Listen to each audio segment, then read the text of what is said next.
Hi అండి. Welcome to my channel. నేను మీ ప్రభ. అందరూ ఎలా ఉన్నారండి? బాగున్నారా? నేను చాలా బాగున్నాను. మీ అందరు కూడా బాగుండాలని కోరుకుంటున్నాను. మరొక రెసిపీతో మీ ముందుకు వచ్చేసాను. అదే అండి కళ్యాణ రసం. పెళ్ళిళ్ళల్లో బాగా చేస్తూ ఉంటారు రెగ్యులర్గా. ఇది తమిళనాడు వైపు బాగా ఫేమస్ అండి ఈ కళ్యాణ రసం. దీన్ని ఎలా చేసుకోవాలో మీ ముందుకి తీసుకొచ్చేసాను, చూసేయండి. ఇందుకోసం ఒక గిన్నె పెట్టుకొని ఆయిల్ యాడ్ చేసుకోవాలి. ఆయిల్ వేసిన తర్వాత కాగిన తర్వాత ఒక స్పూన్ వరకు ఆవాలు పడతాయి. ఆవాలు బాగా చిటపటమన్నాక ఒక పావు స్పూను పసుపు వేసుకోవాలండి. 2 టమోటాలు బాగా మగ్గినవి ముక్కలుగా కట్ చేసుకోవాలండి. కట్ చేసుకొని ఈ ఆయిల్లో యాడ్ చేసుకోవాలండి. యాడ్ చేసుకొని బాగా మగ్గనిచ్చుకోవాలండి. ఈ టమోటాలని బాగా ఫ్రై చేసుకొని మగ్గనిచ్చుకోవాలి. ఇవి తొందరగా మగ్గాలంటే కల్లుప్పు యాడ్ చేసుకోవాలండి. ఉప్పు యాడ్ చేస్తే త్వరగా మగ్గిపోతాయి. ఉప్పుని బాగా కలిపెట్టి ఒక మూత పెట్టేశారనుకోండి, 2 నిమిషాల్లో ఈ టమోటాలు అనేవి బాగా మగ్గిపోయి ఆయిల్ పైకి తేలుతుంది. ఆయిల్ పైకి వచ్చేసింది అనుకోండి, అప్పుడే మనకి ముక్కలు అనేవి మగ్గినట్టు గుర్తండి. చూసారా, బాగా 90% వరకు ఈ టమోటాలు మగ్గిపోయాయి.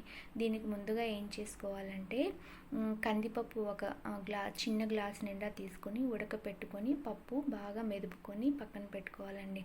ఆ పప్పుని ఇప్పుడు ఈ టైంలో యాడ్ చేసుకోవాలి. టమోటాల్లోకి యాడ్ చేసుకున్నాక పప్పుని బాగా కలిపి పెట్టుకోవాలండి. ఈ పప్పు కూడా ఈ టమోటాల్లో ఆయిల్లో బాగా మగ్గనివ్వాలండి. ఈ లోపల ఒక పెద్ద నిమ్మకాయ సైజ్ అంతా చింతపండుని బాగా నానబెట్టుకొని పల్పు తీసి పక్కన పెట్టుకోవాలండి. ఒక 3/4 లీటర్ వరకు నీళ్లు పడతాయి. ఆ నీళ్లు చింతపండు రసాన్ని ముందుగా ఏర్పాటు చేసి పెట్టుకోవాలి. ఇప్పుడు ఈ స్టేజ్లో చింతపండు రసాన్ని యాడ్ చేసుకోవాలండి. బాగా యాడ్ చేసుకున్న తర్వాత దీనికి ఒక స్పెషల్ అయినటువంటి పొడి, చారు పొడి కొడతారండి. దానికి ఏం పెద్ద ఇంగ్రీడియంట్స్ కూడా అవసరం లేదు. మిరియాలు, జీలకర్ర, వెల్లుల్లి కచ్చా పచ్చాగా దంచుకొని ఈ లిక్విడ్లో యాడ్ చేసేసుకోవాలండి. యాడ్ చేసేసుకొని కొంచెం కరివేపాకుని యాడ్ చేసుకోవాలి. మీకు అవైలబుల్గా ఉంటే కరివేపాకు కాడలతో సహా వేయండి. నా దగ్గర చెట్టుకు లేదు, అందుకని బయట తీసుకొచ్చాను, అందుకని ఇలా యాడ్ చేశానండి.